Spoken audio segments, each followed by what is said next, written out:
তো আমরা হচ্ছে অধ্যায় 10-এর হচ্ছে আরেকটা ইন্টারেস্টিং কোশ্চেন সলভ করব। সেটা হচ্ছে কোনো বোর্ডে আসে না, এটা একটা গাইডের শিখন ফলের ভিত্তিতে একটা সৃজনশীল দেওয়া আছে, সেই সৃজনশীল এটা দেওয়া আছে। ঠিক আছে, তো আমরা দেখবো কোশ্চেনটা কি।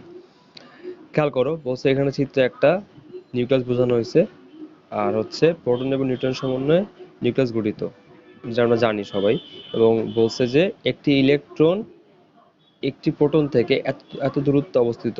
তোমার কিন্তু আসলে এই চিত্র কোনো দরকারই নেই, বা এগুলোর কোনো প্রয়োজনই নেই। তোমাকে কিন্তু সরাসরি কি বলছে যে একটা ইলেকট্রন আর একটা হচ্ছে প্রোটন, এদের মধ্যে ডিস্টেন্স দিয়ে দিছে। ঠিক আছে, ডিস্টেন্সটা কত দিয়েছে বলো তো? 1 × 10⁻⁴। তো তোমার ডিস্টেন্সটা হচ্ছে 1 × 10⁻⁴ সেন্টিমিটার। সো এই জিনিসটা কিন্তু ভুল করে অনেকে, যে খেয়ালই করে না যেটা সেন্টিমিটার দেওয়া আছে, এটাকে মিটারে নিতে হবে 100 দিয়ে ভাগ করে।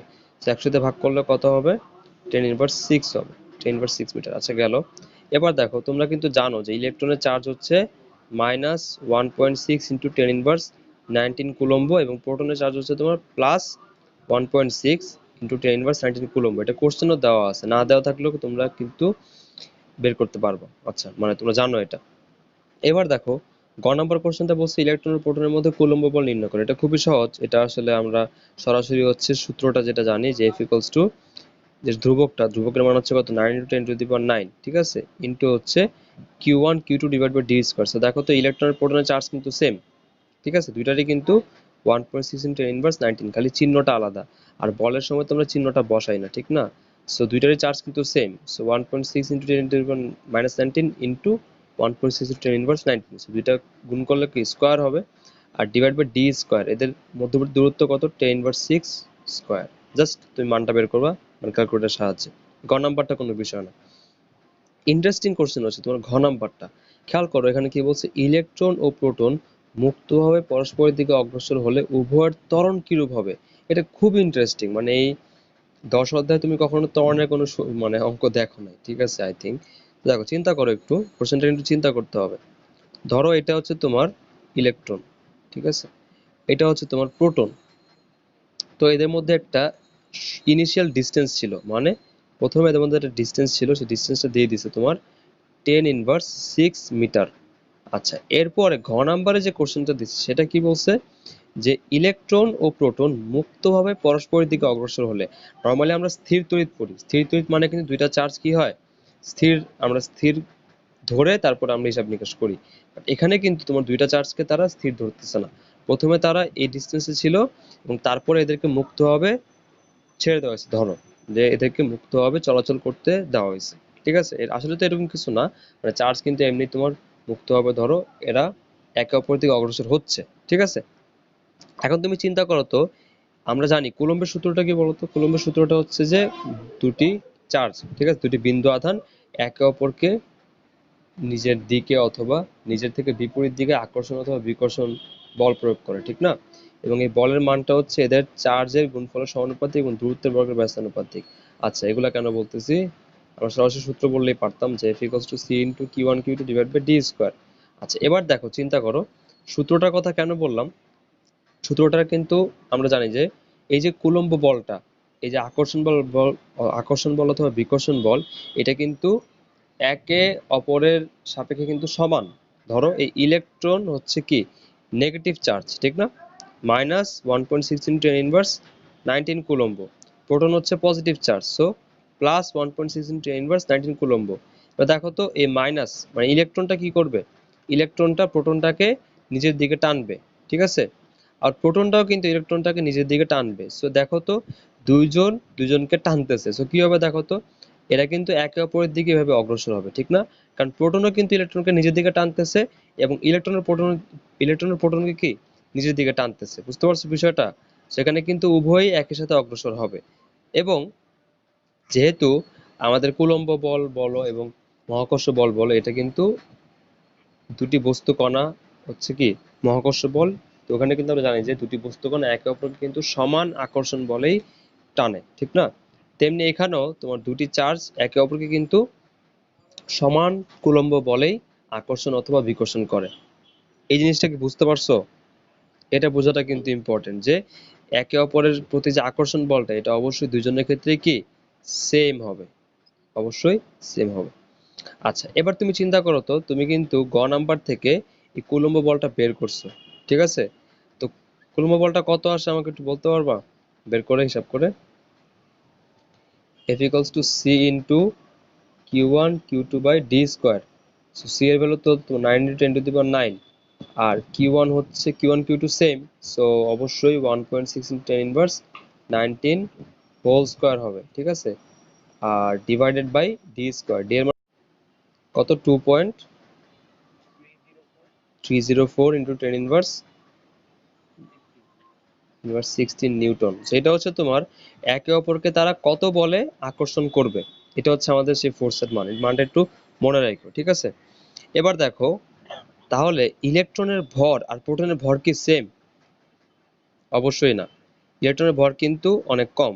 ইলেকট্রনের ভর তোমার মাত্র 9.11 ইন্টু 10 ইনভার্স 31 কেজি। আর প্রোটনের ভর কত? প্রোটনের ভর হচ্ছে তোমার দেওয়া আছে কোশ্চেনে 1.67 ইন্টু 10 ইনভার্স 27। আচ্ছা, এবার তোমাকে আমি একটা মানে ইন্টারেস্টিং জিনিস শিখাই। এটা হচ্ছে ইলেকট্রন প্রোটন, তো বুঝতে সমস্যা হতে পারে। তোমাকে আমি নর্মালি একটা জিনিস শিখাই। ধরো সূর্য, ঠিক আছে? সূর্যকে কেন্দ্র করে হচ্ছে তোমার ধরো পৃথিবী ঘুরতেছে। তো এখন, হ্যাঁ তোমাদেরকে শিখাইছিলাম আমি আগে। তো দেখো এই একে অপরকে, হ্যাঁ হ্যাঁ ত্বরণের বিষয়টা, দেখো সূর্যর কিন্তু ভর অনেক বেশি আর পৃথিবীর ভর কিন্তু অনেক কম, কিন্তু এরা কিন্তু একে অপরকে সেম বলে আকর্ষণ করে। তাহলে কেন সূর্য পৃথিবীর কাছে আসে না, কেন পৃথিবী সূর্যের চারদিকে ঘুরে? এটা কারণ হচ্ছে কি, দুজনের বল কিন্তু সেম, বাট দুজনের বল সেম হলে দুজনের ত্বরণ কিন্তু সেম হবে না। কেন? কারণ এফ ইকুয়ালস টু আমরা জানি হচ্ছে এম এ। সো ধরো আমরা এখন বের করতে চাচ্ছি যে পৃথিবীর ত্বরণ কত। সো পৃথিবীর ত্বরণ ধরলাম এ ই। এখন দেখো তো পৃথিবীর ত্বরণটা আসলে কি বলতো, সূর্য তাকে যে বল আকর্ষণ করতেছে সেই বলটা হচ্ছে এফ, ঠিক আছে? আর পৃথিবীর যেই ভর সেটা হচ্ছে আমাদের কি হবে, এম হবে, ঠিক না? ওটা আমাদের কি হবে বলতো, এম হবে। আচ্ছা, এবার তুমি চিন্তা করো তো, তাহলে এ ই মানে পৃথিবীর যে ত্বরণ সেটা কত হবে? পৃথিবীর ত্বরণ হবে তোমার ওই যে আকর্ষণ বল ডিভাইড বাই পৃথিবীর ভর, ঠিক না? আর সূর্যের যে ত্বরণ, সূর্যের ত্বরণটা কত হবে বলতো? এ অফ এস মানে অ্যাক্সেলারেশন অফ সান, ওটা কত হবে? ওই একই বল ডিভাইড বাই সূর্যের ভর, ঠিক না? সূর্যের ভর, দেখো তো এই পৃথিবীর ভর যেহেতু কম এবং সূর্যের ভর যেহেতু বেশি, দেখো তো এফ এর মান কিন্তু দুই জায়গায় সেম, ঠিক না? একে অপরকে সেম বলে আকর্ষণ করতেছে। তো পৃথিবীর ভর যেহেতু তোমার কম এবং এখানে যেহেতু সূর্যের ভরটা বেশি, আমরা জানি যে একটা ভগ্নাংশের হরের মান যদি বেশি হয় তাহলে ভগ্নাংশের মানটা কিন্তু ছোট হয়। তার মানে সূর্যের ত্বরণটা কিন্তু অনেক ছোট। কার থেকে? পৃথিবীর ত্বরণ থেকে। পৃথিবীর ত্বরণ সূর্যের ত্বরণের চেয়ে অনেক কম। কারণ কি? কারণ সূর্যের ভরটা অনেক বেশি, তাই ভগ্নাংশের মানটা কম। আর পৃথিবীর ভরের মান কম মানে তুলনামূলকভাবে, তাই পৃথিবীর ত্বরণের মানটা বেশি। তাই সূর্যের চারপাশে পৃথিবী ঘুরে, কিন্তু সূর্য পৃথিবীর চারপাশে ঘুরে না, বা লব্ধি ত্বরণটা কিন্তু পৃথিবীর বেশি। বুঝতে পারছো? সেম জিনিসটা এখানে হবে, ঠিক আছে? সেম জিনিসটা এখানে হবে যে উভয়ের ত্বরণ কিন্তু সেম হবে না, ঠিক না? কারণ দুজনের ভর কিন্তু সেম না। আমি আবারও বলতেছি, দুজনের কুলম্ব বল কিন্তু সেম এফ, দুজনের ভরটা কিন্তু সেম না। যার কারণে আমরা বলবো যেহেতু F equals to m a, so ত্বরণ এ ইকুয়ালস টু কি এফ বাই এম। তাহলে আমরা যদি বলি যে ইলেকট্রনের ত্বরণ, তাহলে আমরা কি বসাবো? এ অফ ই। আর এখানে কি বসাবো? ইলেকট্রনের ভর বসাবো। সো যে বলটা আমরা পাইছি কত ছিল জানি, 2 পয়েন্ট সামথিং ইন্টু, আচ্ছা 304 ইন্টু 10 ইনভার্স কত ছিল? 16। 16, তো এখানে তুমি কি করবে? ইলেকট্রনের ভর বসাবে। ইলেকট্রনের ভর কত? 9.11 ইন্টু 10 ইনভার্স 31। এখানে তুমি ইলেকট্রন ত্বরণ পাবা, ঠিক আছে? আবার তুমি একই সূত্রে কি করবা? এফ এর মান আর প্রোটনের ভর বসাবা, তো তুমি প্রোটনের ত্বরণটা পেয়ে যাবা। প্রোটনের ত্বরণ কত হবে? F by m p. So F এর মানটা কিন্তু সেম, কারণ একে অপরকে একই বলে তারা আকর্ষণ করতেছে। সো এফ এর মানটা সেম, জাস্ট প্রোটনের ভর কিন্তু আলাদা। সো 1.67 টেন ইনভার্স কত হবে? 27। সো দেখো তো, অবশ্যই যেহেতু তোমার প্রোটনের ভরটা বেশি, সো প্রোটনের ত্বরণটা কিন্তু অবশ্যই ইলেকট্রনের ত্বরণের চেয়ে কম হবে, ঠিক না? কারণ ইলেকট্রনের ভরটা কিন্তু কম, সো ভর যেহেতু কম আর হরের মান ছোট, তার মানে ভগ্নাংশের মানটা কিন্তু বড়।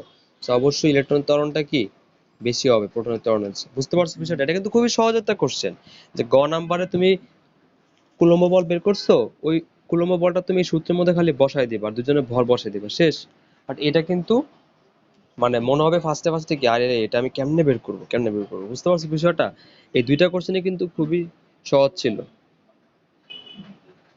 হ্যাঁ,